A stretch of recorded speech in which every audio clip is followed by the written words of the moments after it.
जीजी ये कोई साधारण बालक ना है। ऐसा चमत्कार कोई साधारण बालक थोड़ी ना कर सकते है। तुम सत्य कह रहे थे बलराम। गाना सच्ची में भगवान ही है, तभी तो सब देवता इसे बसाने और इसकी ओर से युद्ध करने आते हैं। तुम सब ऐसे आंखें फाड़ के क्यों देख रहे हो मुझे?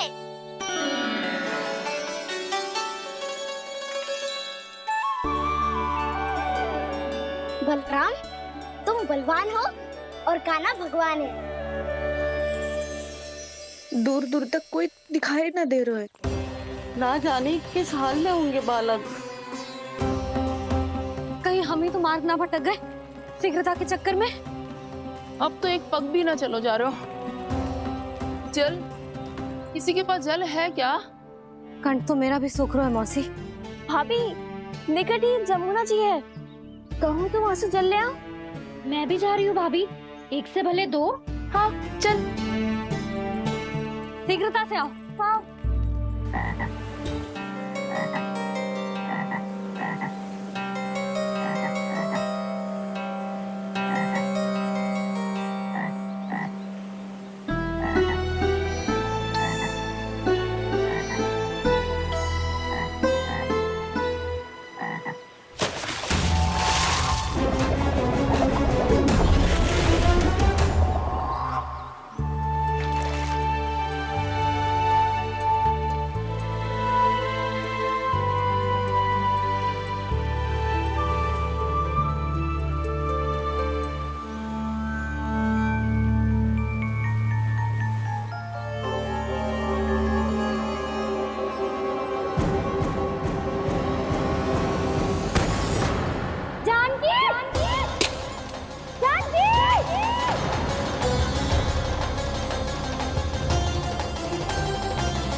जानकी, जानकी,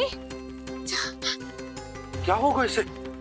देखो ना जी, अब छलिया की सूचना मिलते ही हम सब बालकों को ढूंढने चली गई और ढूंढते ढूंढते सबको बहुत प्यास लगी आई जी। तो जानकी जमुना जी की नदी से जल लेने गई और उसने जमुना जी का पानी पिया और उसकी जे दशा हो गई। बालक कहाँ है? वो ठीक तो है ना? ऊपर से सब ठीक है, पर भीतर से बहुत भयभीत है सब।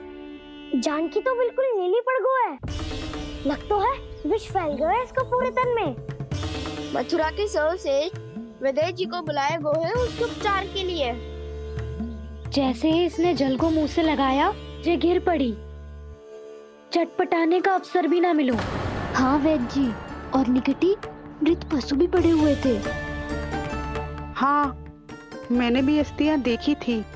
इसका तो यही अर्थ हो सकता है कि समस्या वहाँ के जल में ही हो।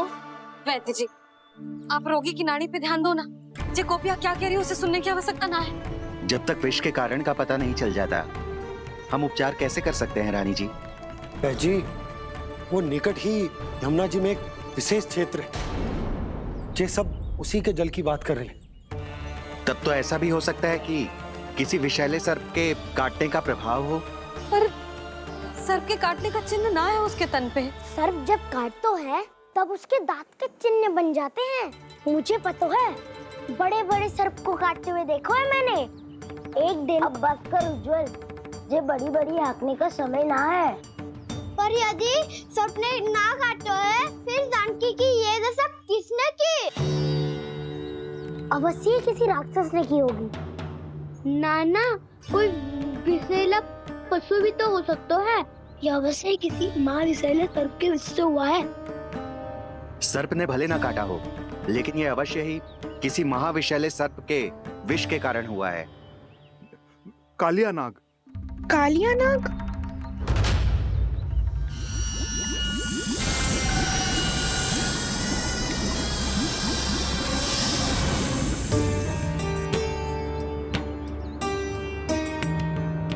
संकेतों से तो ऐसा लगता है कि जानकी ने कालिया नाग के क्षेत्र के विशाल जल पी लियो है। कालिया नाग एक लोक सुरती है, कल्पना में गढ़ी हुई एक कथा, और कछु ना है। हमें जाके पता लगाना पड़ेगा। पर हमें वहां जाने से मना क्यों है ना बड़ों ने? उज्जवल सही कह रहे हो है। इस समय जानकी के स्वार्थ से अधिक महत्वपूर्ण और कछु ना है। जानकी हमारे लिए ही जलाने गई थी जी, ना मैं उसे जाने देती ना जैसा वो तो। वैद्य जी आप शीघ्र कछु करो, कैसे भी कछु भी करो, पर इसके प्राण बचा लो। यशोदा, धैर्य रखो, श्री नारायण पर विश्वास रखो, वो सब ठीक कर देंगे।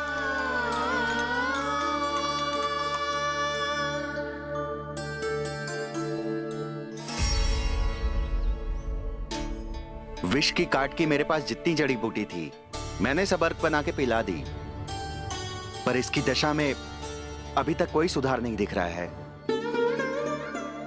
यह अंतिम जड़ी बूटी है, अगर इससे भी चमत्कार नहीं हुआ तो फिर जो नारायण की इच्छा।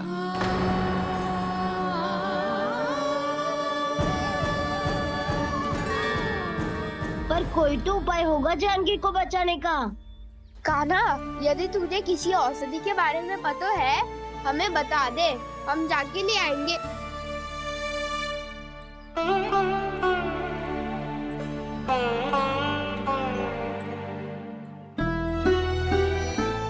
हे नारायण, हे प्रभु, मेरी जानकी के प्राण बचा ले प्रभु। या तो मैं अपने आप को कभी क्षमा न कर पाऊंगी। ये सारी मेरे ही कारण बनाई थी। उसकी रक्षा करो प्रभु, मेरी पुकार सुनो। कान्हा, तूने हमें वत्सासुर से बचाया था ना? और बकासुर से भी तो, और छलवे से भी तो तूने ही बचाया था ना हमें। क्या ऐसा कोई उपाय ना है जानकी को बचाने का? धन्वंतरी,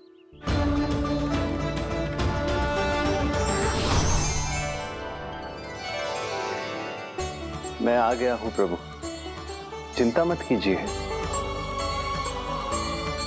आपके आदेश का पालन अवश्य होगा।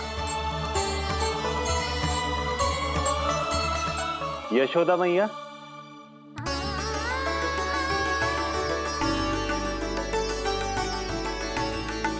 मैया आपको कोई पुकार रहा है।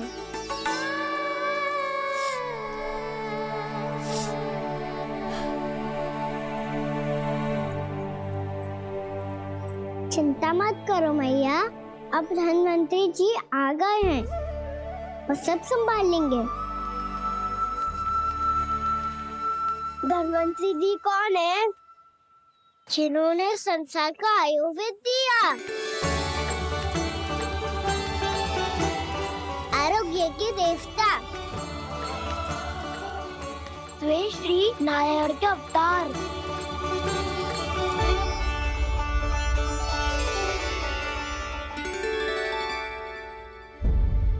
मुझे पता चला है कि आपको वेद की आवश्यकता है। हाँ हाँ, भीतर आइए। आइए आइए बैठे जी, जी रहे। मथुरा का सर्वश्रेष्ठ वैद्य अर्थात मैं यहां आ चुका हूं और रोगी को जितनी औषधि की आवश्यकता थी सब दे चुका हूं। निश्चित रूप से आपने विष की काट के लिए बहुत ही उत्तम अर्क तैयार किया है, इसीलिए किसी और वैद्य की आवश्यकता नहीं है। किंतु आप अकेले कितना कुछ करेंगे वैद्यराज, मुझे अपना सहायक ही बना लीजिए। पर जो करना था मैं पहले ही कर चुका हूं। हाँ, वो तो आप कर चुके हैं, बस रोगी के तन से विष निकालना शेष है ना वैद्यराज? हाँ हाँ, बस वही शेष है। इनके रक्त को विष रहित करने में मैं आपकी सहायता करूंगा। पहले ये संजीवनी मानी जाने वाली इन लाल फूलों की बूटी को भी घिसना है ना?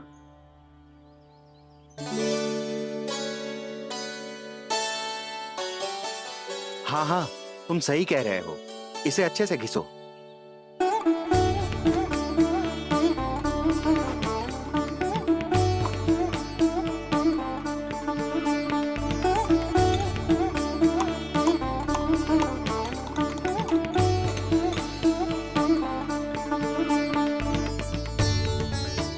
और ये नीले फूलों को भी तो मिलाना है ना? हाँ हाँ, अच्छे सहायक बन सकते हो तुम, ऐसे ही श्रम करते रहो।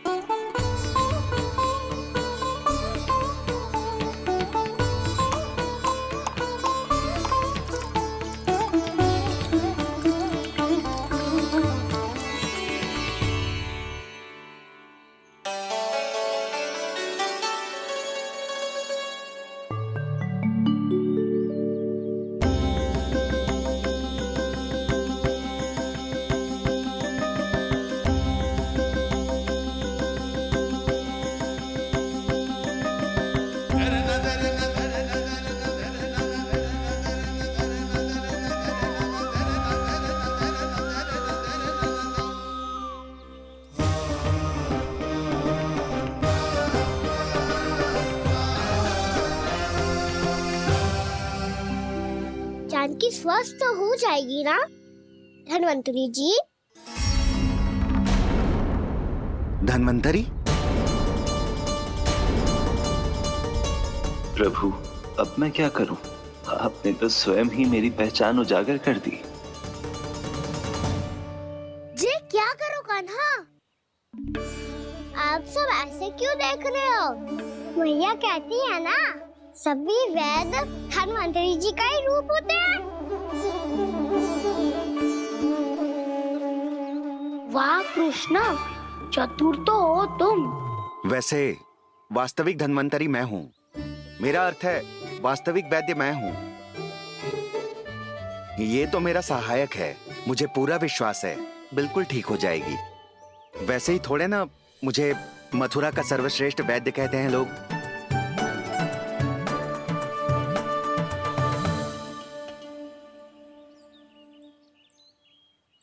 जसोदा भाभी,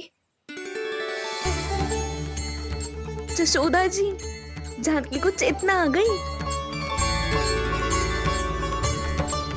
जानकी, जानकी, जानकी, तू ठीक है ना? क्षमा करना भाभी, मैं आपके लिए जल ना ला पाई, बस बहुत भूख लगी है। मैं अभी कच्छ लाती हूँ। जानकी माखन खाओगी?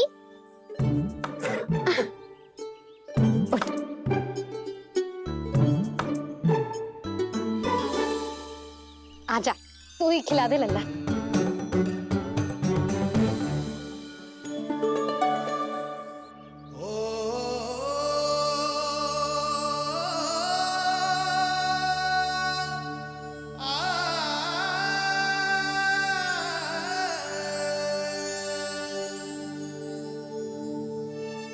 तुम सब मेरे लल्ला को माखन चोर कहती हो ना? आज देखो, अपना ही माखन जानकी को खिला रहे है। देव, तुम हम सबकी सेवा करती हो, आज मैं तुम्हारी सेवा करूंगा। जानकी की जिज्ञासा तब हुई जब जय यशोदा काकी की सेवा कर रही थी, और अब देखो स्वयं भगवान ही इसकी सेवा कर रहे हैं। जानते हो इससे क्या सिद्ध होता है? जो भी यशोदा मैया की पूजा करेगा, अर्थात अपने माता पिता की सेवा करेगा, उनके साथ सम्मान से व्यवहार करेगा, ईश्वर स्वयं उसका ध्यान रखेंगे। कभी धन्वंतरी के रूप में तो कभी स्वयं कान्हा के रूप में। भक्त और भगवान का देखो कैसा ये अनुराग, स्वयं करे सेवा प्रभु, अद्भुत गोपी का भाग्य। प्रभु इन सब पृथ्वीवासियों से कितना घुल मिल गए हैं। ना तो ये प्रभु को भगवान मानते हैं और ना ही प्रभु अपने आप को इनसे सर्वश्रेष्ठ समझते हैं। अपने आचरण से ये सिद्ध कर रहे हैं कि ये सभी में हैं और सभी इनका ही अंश है।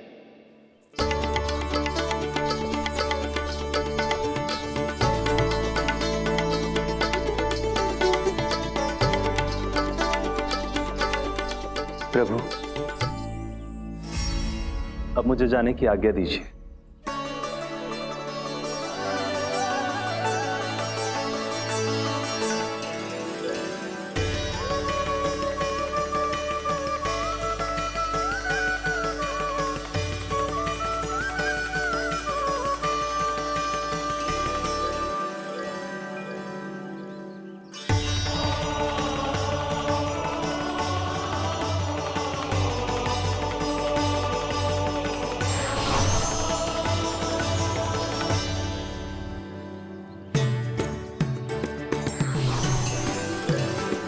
कान्हा ने तो सच्ची में धन्वंतरी जी को बुला लिया था।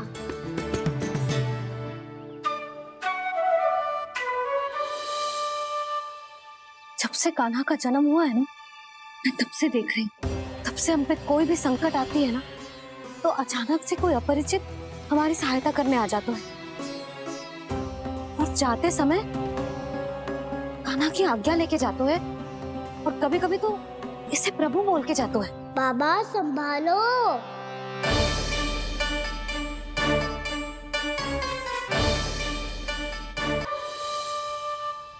जब से कान्हा का जन्म हुआ है ना, मैं तब से देख रही हूँ, तब से हम पे कोई भी संकट आती है ना, तो अचानक से कोई अपरिचित हमारी सहायता करने आ जाता है। और जाते समय कान्हा की आज्ञा लेके जाते है, और कभी कभी तो इसे प्रभु बोल के जाते है। बाबा संभालो। यशोदा, इस जानकी को चढ़ो है और विचित्र विचार तुम्हारे मन में है। अरे सब जानते हैं कि हमारा परिवार राजसी, तुम्हें पता ना चलता होगा, पर हमारे कान्हा को सब राजकुमार ही समझते हैं देखकर। इसीलिए उसे सम्मान देने के लिए सब ऐसा ही करते हैं, और कोई बात ना है।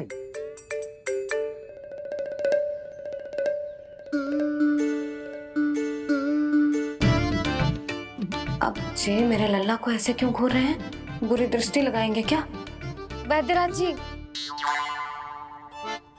आपके सहायक तो गए, अब आप यहाँ क्यों? वो क्या है ना, मैं अपने रोगी का निरीक्षण करके पूरी तरह से संतुष्ट होकर ही जाता हूँ।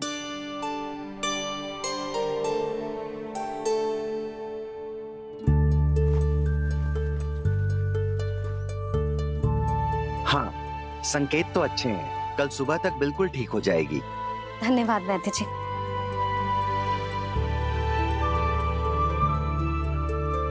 बस तो फिर हम कल पकड़न पकड़ाई खेलेंगे जानकी।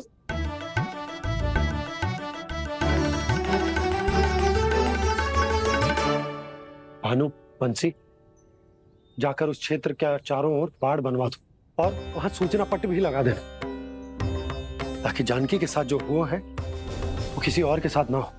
शीघ्र जाओ। जी ठीक है।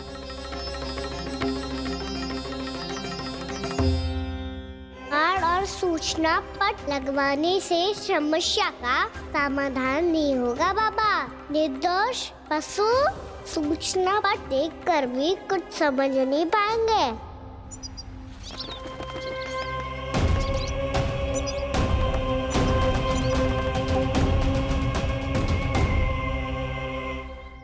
तो तुम्हारे कहने का अर्थ यह है कि व्योमासुर मारा जा चुका है और वो बालक अब भी जीवित है। हाँ महाराज, मैंने गोप बालकों को कहते सुना था कि कृष्ण ने छलिया को मोक्ष दे दिया है, पर वृंदावन सुरक्षित नहीं है महाराज। वो एक बहुत बड़ी समस्या से जूझ रहे हैं। कैसी समस्या? गांव के निकट क्षेत्र में किसी विषैले सर्प का निवास है। उसके विष का प्रभाव इतना भयानक है महाराज, जैसे विष ना हो, स्वयं हलाहल हो। मेरी कोई भी औषधि रोगी का उपचार नहीं कर पा रही थी। निकट के क्षेत्र में कहां है वो सर्प?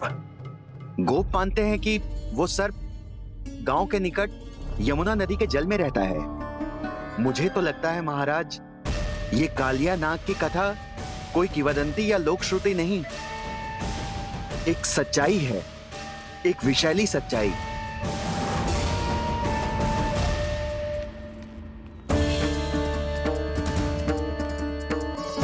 कालिया का सामना करने का समय आ गया है, पर उससे पहले मुझे बुलाना होगा उन्हें।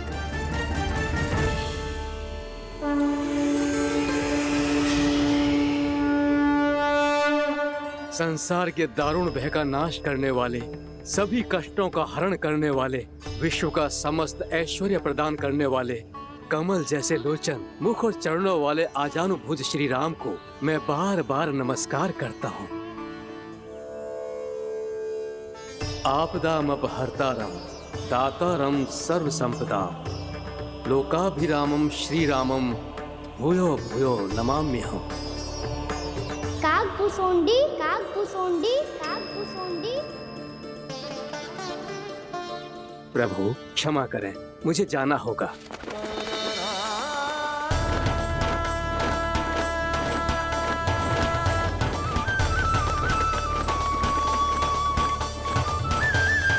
प्रणाम प्रभु।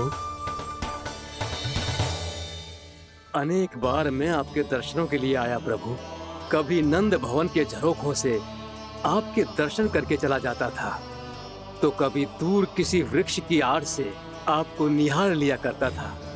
आज आपने स्वयं मुझे बुलाकर धन्य कर दिया प्रभु।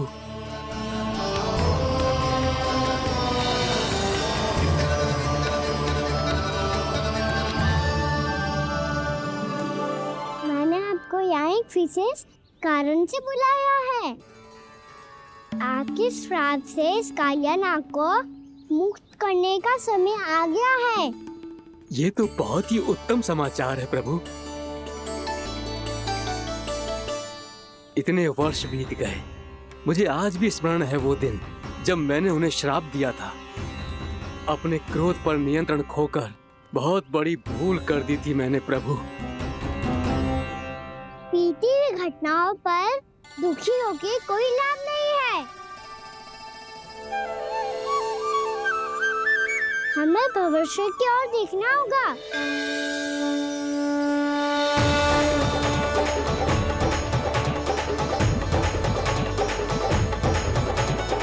आदेश कीजिए प्रभु, क्या आज्ञा है आपकी? जब मैं कालिया नाग का सामना करने जाऊं, तो आप यहीं रहिएगा।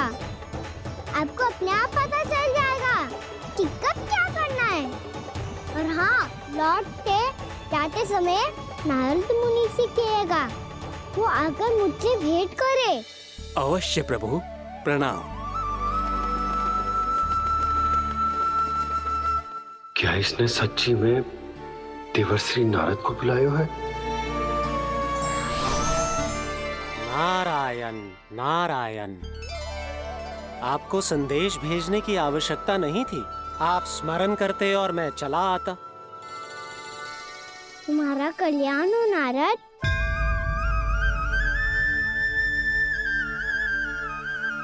मैंने तुम्हें एक विशेष कार्य के लिए बुलाया है। आज्ञा दीजिए प्रभु। तुम्हें एक बार फिर कंस से भेंट करनी होगी। विचार कीजिए महाराज, क्या आप बिना किसी शंका के कह सकते हैं कि कौन सी पंखुड़ी पहली है और कौन सी आठवीं? उस दुष्ट से भेंट करना स्वयं कीचड़ में उतरने के समान है प्रभु। कमल पुष्प प्राप्त करना हो तो कीचड़ में उतरना पड़ता है नारद। आपका आदेश तो मैं स्वप्न में भी नहीं टाल सकता प्रभु। कंस कालिया नाग के बारे में जान गया है, पर वो उसका सामना करने का साहस नहीं कर पाएगा। मैं आतुर हूँ प्राप्ति, मूर्ख नहीं। मेरी बुद्धि फिर नहीं गई है। मैं स्वयं उस कालिया जैसे महाविशैले सर्प के सामने खड़ा हो जाऊं और अपने ही काल को आमंत्रित कर लूं। तो फिर अपने लाभ के लिए उसका प्रयोग करने का कोई और उपाय सोचिए स्वामी।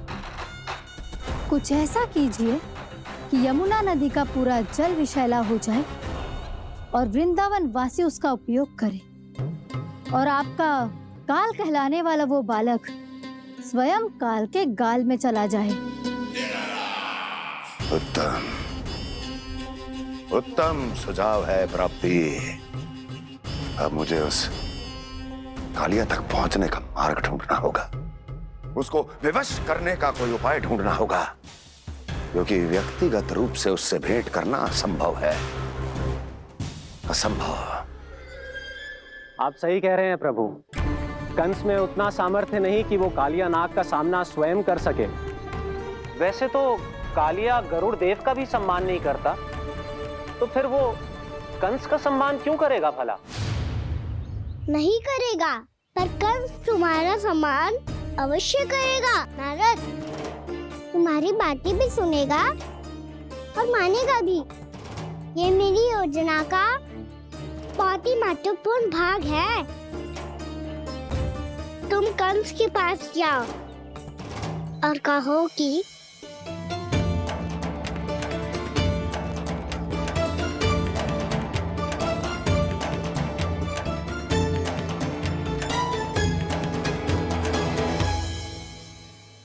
संतान अपने माता पिता को तीर्थ का सौभाग्य दिलाती, और मेरा लल्ला कितना महान कि उसने हमारे घर को ही तीर्थ बना दिया।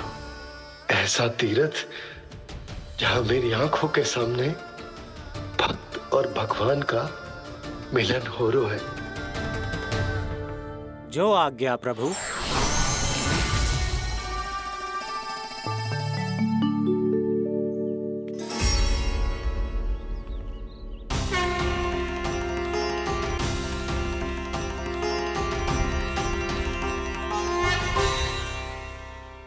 बाबा। कान्हा, ये सब क्या चल रहा है? पहले काग भुसुंडी जी और फिर जे नारद जी। क्या योजना बना रहे हो तुम? कान्हा, बताना लल्ला, क्या सोच रहे तू? कान्हा देख, अगर तुझे अपने बाबा को ना बताना हो ना, अपने भक्त को बता दे। क्या सोच रहे हो लल्ला? क्या करने वाले हो आप?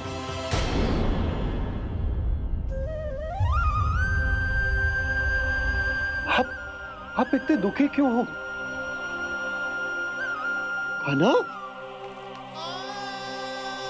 कान्हा, क्या होगा? क्योंकि मुझे आभास हो गया है बाबा, समय आने वाला है। कौन सा समय आने वाला है लल्ला? सीधे सब कुछ बदलने वाला है। भैया को मेरा सत्य पता चल जाएगा बाबा।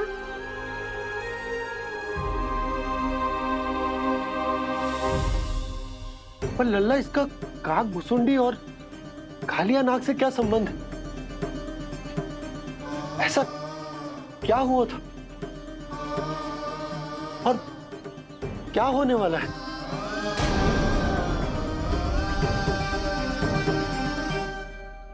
जो होने वाला है बाबा, उसका संबंध उससे है जो सैकड़ों वर्ष पहले हुआ था। महर्षि भृगु के एक वंशज थे, वेद शिरा मुनि, जो विंध्याचल की पहाड़ियों में साधना कर रहे थे। तभी वहाँ अश्वशिरा नाम के एक दूसरे मुनि आमंत्रण के बिना ही आ गए। कितना सुंदर और शांतिपूर्ण आश्रम है। यहाँ प्रभु की साधना करने में बहुत आनंद आएगा।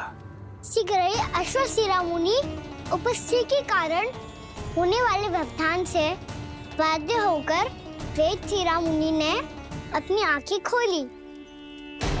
कौन हो तुम और यहाँ क्या कर रहे हो? आपके आश्रम में बहुत शांति है मुनिवर। साधना करने के लिए बहुत ही उत्तम स्थान है ये। मैं चाहता हूँ कि मैं भी यहाँ। आप यहाँ साधना करना चाहते हैं, लेकिन इतना भी नहीं जानते कि किसी के आश्रम में प्रवेश करने से पहले उसकी आज्ञा लेनी चाहिए। आप ये भी नहीं जानते कि यदि कोई यज्ञ कर रहा हो तो बिना अनुमति के वहाँ प्रवेश करने से उसकी यज्ञ साधना भंग हो सकती है। आप क्या साधना करेंगे मुनि? आप तो साधना के योग्य ही नहीं हैं। इतना अपमान! एक मुनि के मुख से इतने कड़वे शब्द शोभा नहीं देते। मैं तुम्हें श्राप देता हूँ। जितनी विषैली तुम्हारी जिह्वा है, उतने ही विषैले सर्प बन जाओ तुम। और ऐसा सर्प जो सांस भी ले तो निकट का वातावरण दूषित हो जाए। तुम्हारे इस दुस्साहस के लिए मैं तुम्हें श्राप देता हूँ कि तुम अभी इसी क्षण कौवा बन जाओ, और ऐसा कौवा जो कांव कांव करके अनर्गल प्रलाप करता रहे।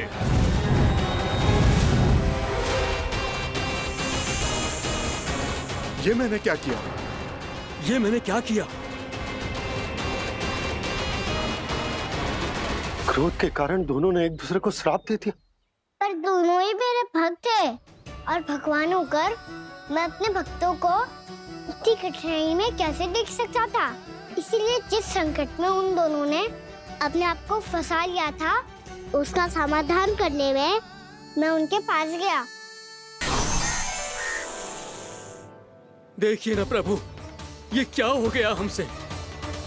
हमारी रक्षा कीजिए प्रभु, मार्ग दिखाइए हमें। क्रोध पर नियंत्रण ना होने के कारण आप दोनों ने एक दूसरे को बहुत ही भीषण संकट में डाल दिया है। अब दोनों ही तपस्वी, तप के बल से दिए गए आपके श्राप को लौटाना भी संभव नहीं है। प्रभु कोई तो उपाय होगा, हम आपके शरण में हैं प्रभु। अपराध तो हमसे हुआ है प्रभु, पर अब आपसे ही आशा है।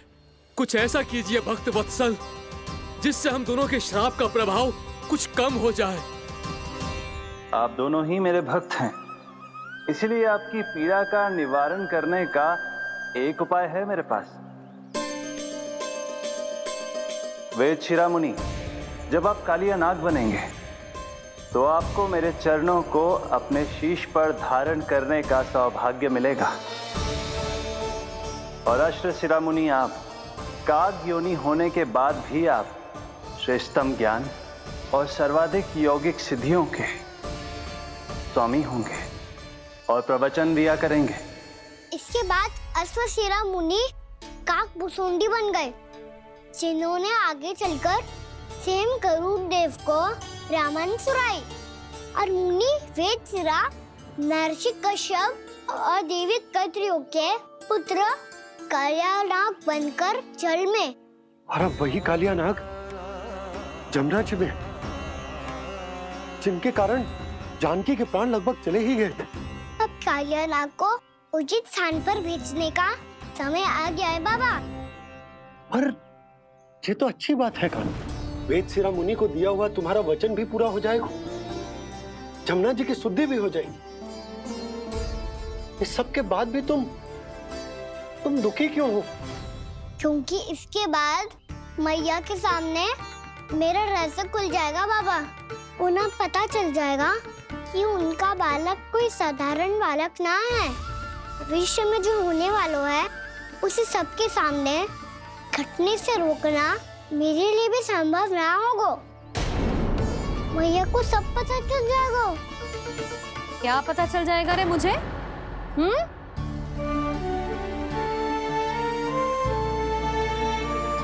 यही कि सबसे अधिक प्रेम मैं आपसे ही करता हूँ।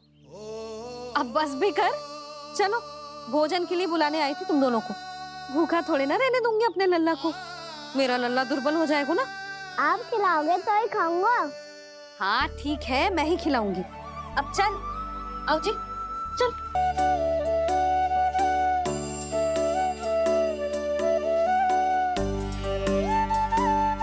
मैया खेलो ना मेरे साथ।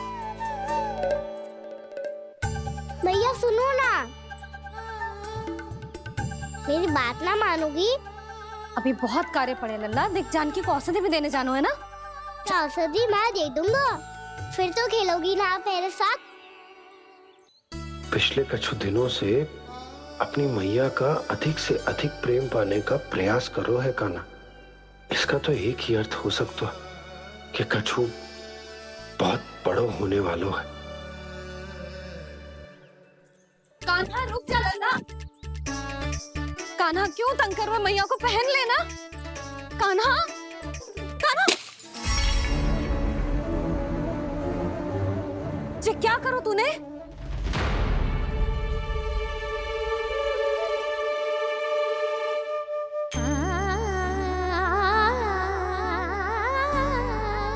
अच्छा ठीक है, अब मुंह लटकाने की आवश्यकता ना है। ये ले।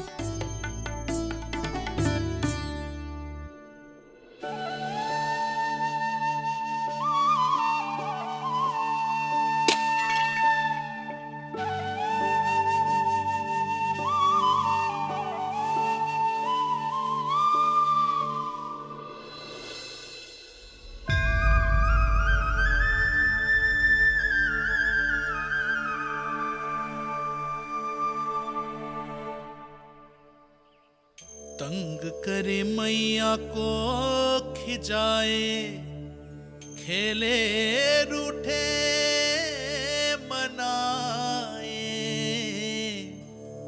लीला अनोखी करके शरारत, कान्हा दंड भी पाए।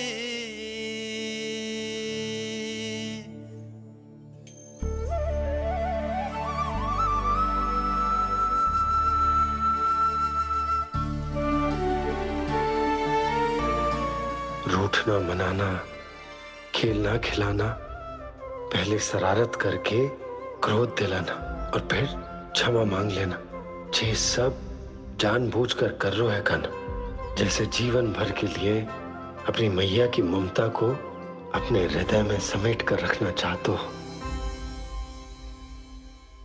कैसे कैसे करूं उस कालिया से मित्रता, कैसे करूं उसका उपयोग?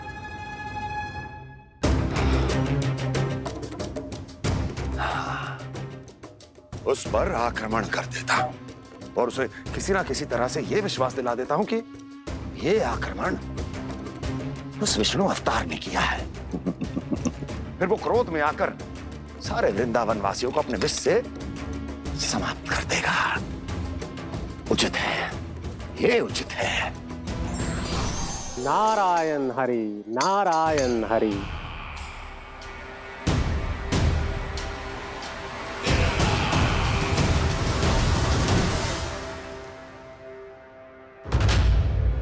नारायण हरि।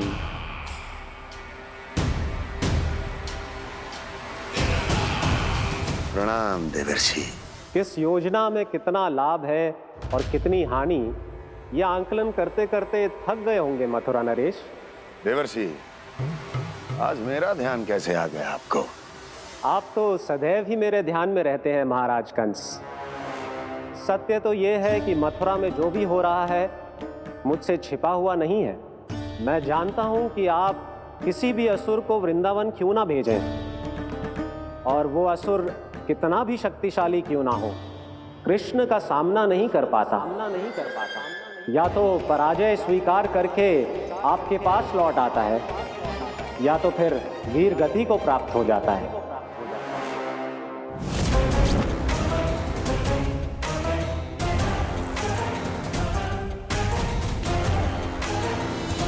वाह, मुझे मेरी असफलताएं स्मरण कराने आए हैं, मेरे घाव को खुरेदने आए हैं, उन पे नमक छिड़कने आए हैं। मित्र को शत्रु समझने की भूल मत कीजिए महाराज कंस। मैं तो आपकी सहायता करने आया हूं। हाँ, और मेरी सहायता। कृष्ण विष्णु अवतार है, आप विष्णु के भक्त हैं। मैं हूं विष्णु द्रोही, फिर भी तो आपके आराध्य को हानि पहुंचाना चाहता है, उसकी सहायता करना चाहते हैं आप। क्या आप निश्चित रूप से कह सकते हैं कि आप ब्रह्मांड के सभी नियमों को अच्छी तरह समझते हैं? अवश्य। आपके लिए बस इतना ही जानना पर्याप्त होगा कि मैं जो कुछ भी कर रहा हूं उसके लिए मेरे व्यक्तिगत कारण हैं। मैं तो बस आपके हित में पिछली बार की तरह एक सुझाव लेके आया था, पर यदि आप मेरा सुझाव सुनना भी नहीं चाहते तो आपकी इच्छा। नारायण हरि, नारायण हरि। कारण चाहे जो हो, इनके पिछले सुझाव के कारण ही आज मेरे शत्रुओं की संख्या कम है। अन्यथा मैं देवकी के अन्य पुत्रों को भी जीवित छोड़ देता, और आज वो सब अपने भाई के साथ मिलकर उसकी शक्ति को अनेक गुना बढ़ा देते। ठहरिए देवऋषि।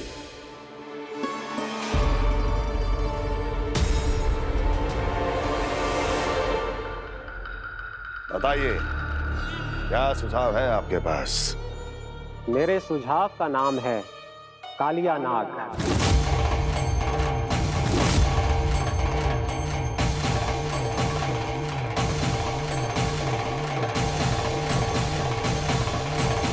उसके विषय में मैं जानता हूं देवर्षि। तो समस्या ये है कि मैं स्वयं उससे मिलने नहीं जा सकता, उससे भेंट नहीं कर सकता। उस कृष्ण की हत्या के लिए उसको वृंदावन जाने के लिए तैयार नहीं कर सकता। तो मत जाइए उसके सामने और ना उसे भेजिए कृष्ण के सामने। हर बार आप किसी ना किसी असुर को अपने शत्रु के क्षेत्र में भेजते हैं, जहां शत्रु उसका सामना करने के लिए पूरी तरह से तैयार होता है और आपका असुर मारा जाता है। इस बार शत्रु को युद्ध स्थल चुनने का अवसर मत दीजिए महाराज। इस बार योजना का जाल ऐसे बुनिए कि कृष्ण स्वयं उसके पास जाने के लिए विवश हो जाए। कालिया नाग स्वयं काल है, मृत्यु का दूसरा नाम है। उसके विष का उपयोग अपने लाभ के लिए कीजिए महाराज। वैसे कालिया के विष की अधिकता का अनुमान तो होगा ही आपको।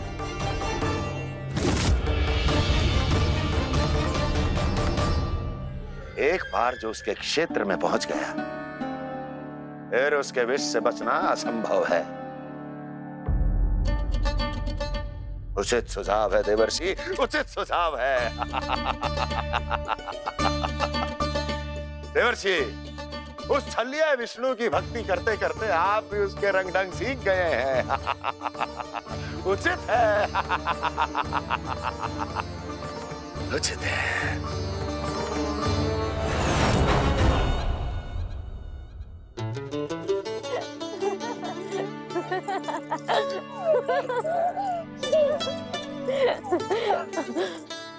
बस बस, बहुत आनंद ले लियो लल्ला।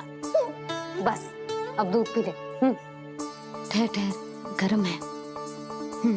जी ले पी।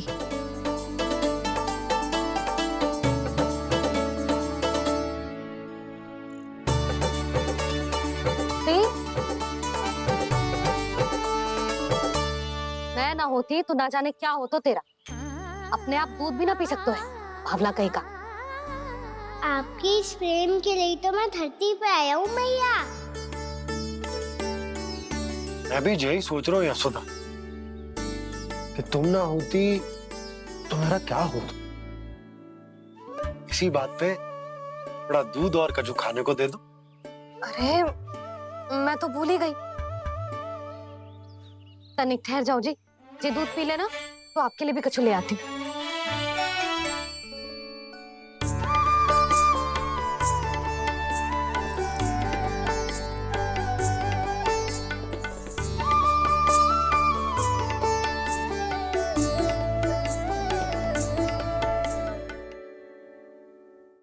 प्रणाम महाराज। आपकी आज्ञा के अनुसार बिल्कुल वैसा ही पत्र तैयार किया है जैसा आप चाहते थे।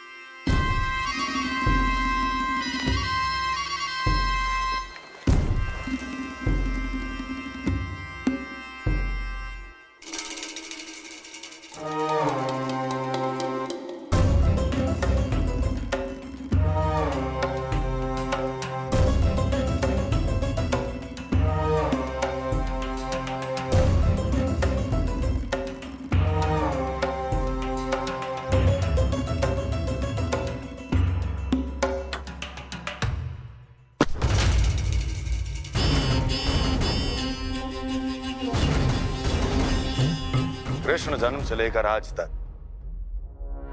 ये मेरी सबसे महत्वपूर्ण योजना है।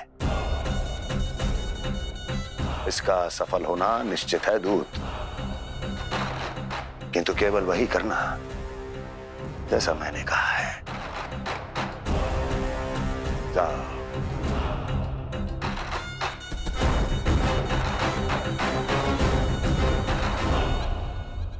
कान्हा,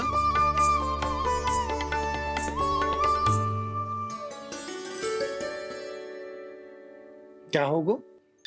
बाबा, मैं चाहता हूँ कि मैया की इस ममता क्रिस्टल फ्रेम की वर्षा मुझ पे सरते ऐसे होते रहे। वो तो होती रहेगी लल्ला। अपने लल्ला के लिए किसी मैया का प्रेम कभी कम हो सकता है भला? नंदराज, वो मथुरा से एक दूत आयो है महाराज कंस का राजपत्र लेके।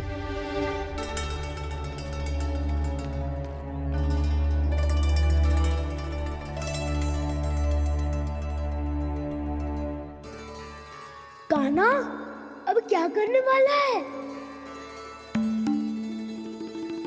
तेरे बाबा कहाँ गए? हाँ? कंस मामा का खेल आराम हो गया है, पर मैया वो सब सुनेगी तो व्यर्थ चिंतित हो जाएगी। बस थोड़ा बाहर गया मैया, कछु खा लिए से। बाहर इस समय?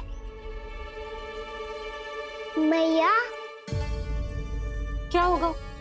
मैया देखो ना, पीठ पे कछु हो रहा है। मेरा हाथ ना पकड़ो, आप करो ना। दिखा यहाँ। क्षमा करना मैया, पर अभी बाबा को ही संभालने दो ये सब। कहिए, क्या संदेश लाए हैं आप? नहीं नंदराज, नहीं।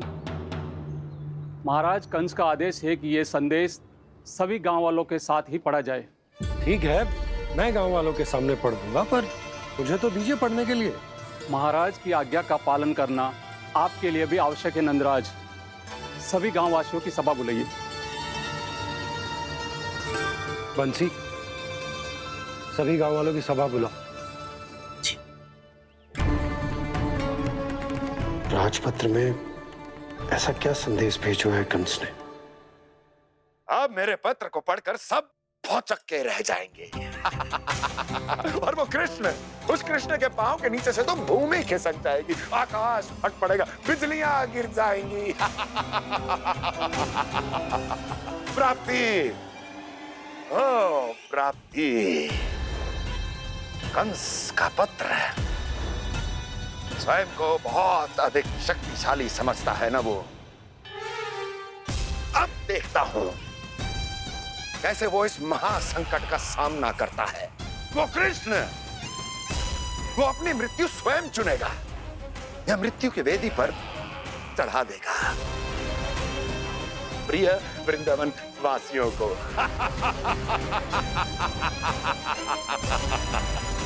अब आएगा आनंद प्राप्ति, अब आएगा आनंद। सबको इकट्ठा करवा के ही पढ़वाएगो। अवश्य ही कोई विशेष संदेश दिया होगा कंस ने। मैं भी यही सोच रही हूँ सुलक्षणा जीजी, कछु ना कछु तो विशेष है, पर जे हो क्या सकता है? हाँ, बात तो सही है। ऐसा क्या हो सकता है? सभी गांव वासियों के सामने कहा जाए, कछु तो विशेष अवश्य लग रहे हैं। बाहर तक कोलाहल क्यों हो रहा है? मैया, मैया, अब क्या होगा? मैया देखो ना, सर पे कछु हो रहा है। लल्ला, नारायण ने तुझे हाथ दिए हैं ना? पीठ की बात अन्य थी। अपने सिर की सेवा स्वयं कर। सर पे तो हाथ पहुंच रहा है ना?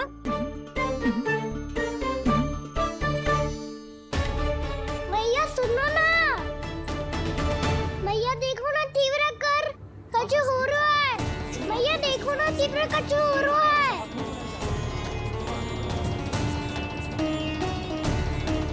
सब लोग आ चुके हैं, अपना संदेश सुनाइए आप। गोपराज नंद और सभी वृंदावन वासियों को सूचित किया जाता है कि मथुरा अधिपति और आप सभी के महाराज कंस ने कल सुबह भव्य पूजा का आयोजन किया है।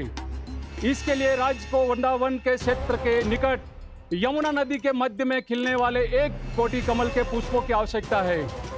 इसीलिए आप सभी को यह आदेश दिया जाता है कि ये सभी कमल के पुष्प प्रथम पहर से पहले राजसभा में पहुंचा दिए जाए। इतने सारे वो भी प्रथम पहर से पहले कैसे हो सकते हैं? यदि आप ऐसा करने में असफल रहे तो इसे राज आज्ञा का उल्लंघन माना जाएगा और राजद्रोह के आरोप में आप सभी को कड़े से कड़ा दंड दिया जाएगा। स्मरण रहे यदि कल की पूजा में इन 1 कोटि कमल के पुष्पों का ना पहुंचने के कारण कोई व्यवधान आया तो समस्त वृंदावन वासियों को दोषी माना जाएगा और पूरे गांव को निवासियों सहित धूल में मिला दिया जाएगा।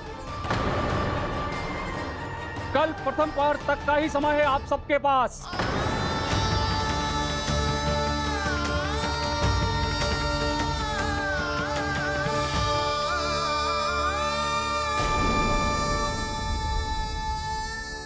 एक कोटि कमल पुष्प, वो भी कल प्रथम प्रहर में? ऐसे कैसे संभव है?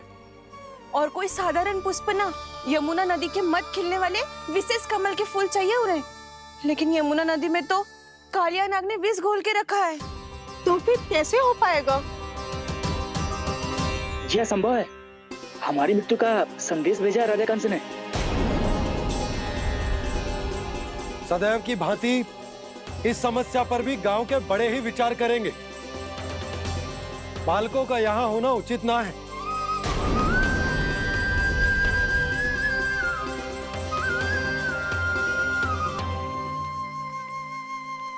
लल्ला ले, जगेंद ले, जा अपने सखाओं के साथ खेल।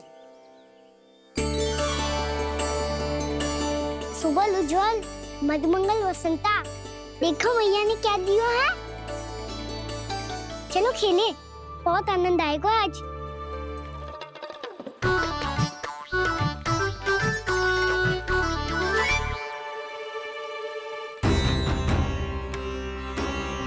भानु, बंसी, जाओ और शीघ्र ही वो घेरे का कार्य समाप्त करो।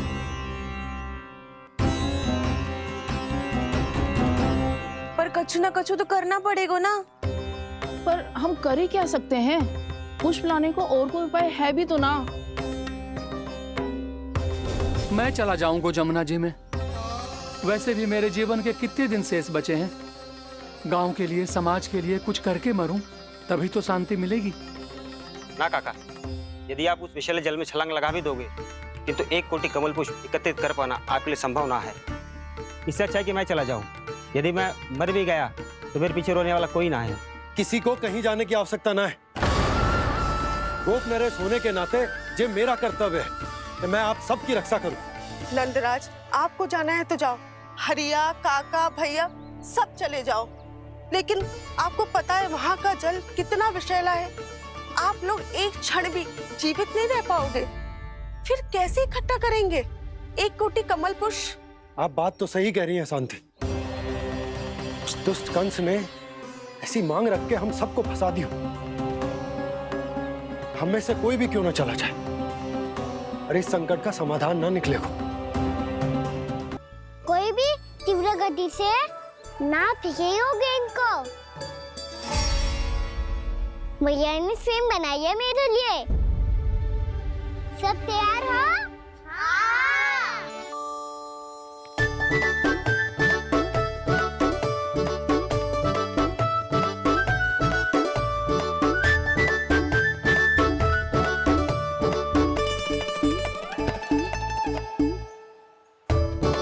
मुझे दो, मुझे दो।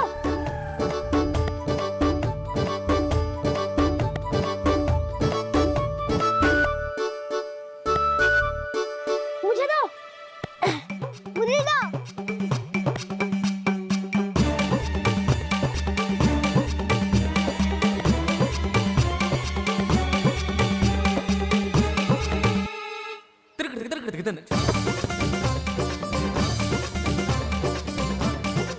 कान्हा, इतनी धीरे से फेंकेगो तो कैसे आनंद आएगो? थोड़ा बल लगा के फेंक। हाँ कान्हा, हम अभी बड़े हो गए हैं, तू अब भी छोटे बालकों की तरह फेंक रहा है।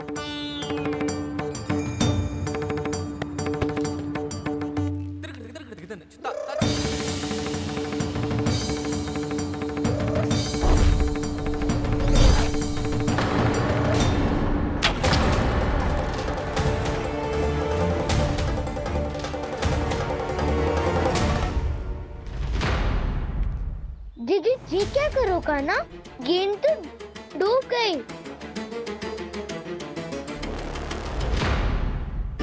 अच्छा, तो ये सब इसकी योजना का भाग था ताकि ये कालिया का सामना कर पाए। तुम तुम सबने तो कही थी तीव्र गति से फेंको, देखो फिकवा दी ना मेरी गेम। मुझसे नदी में और मुझे जाके लानी पड़ेगी। रुक जा कान्हा, रुक जा कान्हा।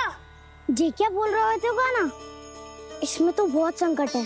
कोई भी संकट मेरी मैया का उपहार खोने से बड़ा ना है। बहुत प्रेम से बना के उन्होंने दी थी। हे नारायण, कोई उपाय समझ में ना आ रहा है। मैया, हम कैसे करेंगे हम अपने गांव की रक्षा? कीड़े पड़ेंगे उस दुष्ट को। यदि उसके कारण किसी के प्राण चले गए तो कौन सा फल मिलेगा उसे इस पूजा का?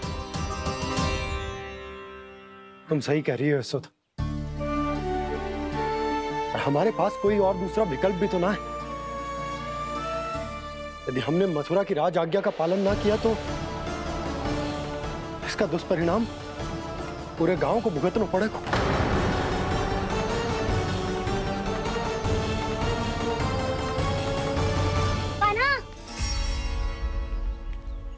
हमें पता है कि तू भगवान है, दिव्य है, बहुत शक्ति है तुझ में, पर फिर भी हम तुझे विषैले जल में ना जाने दे सकते। कुछ होगा तो तुम सब इतनी हट कर रहे हो तो ठीक है, ना जाऊंगा। गेंद कहाँ गिरी है, कितनी दूर गई है, ये तो देख लूं। आके उसे बाहर निकालने का कोई उपाय ढूंढता हूँ।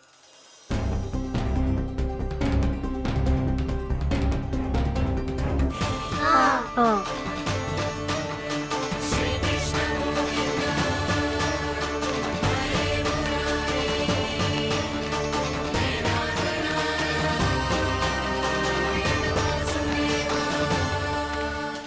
कान्हा की ये लीला तो समझ ही नहीं आ रही। पहले इसने देवश्री नारद को मथुरा जाकर कंस को भड़काने के लिए कहा, फिर स्वयं ही दुखी भी हो गया कि अब इसका रहस्य सबके सामने खुल जाएगा। और अभी स्वयं ही तो इसने कहा था कि गेंद बहुत महत्वपूर्ण है, फिर स्वयं ही उसे नदी के विषैले जल में फेंक दिया।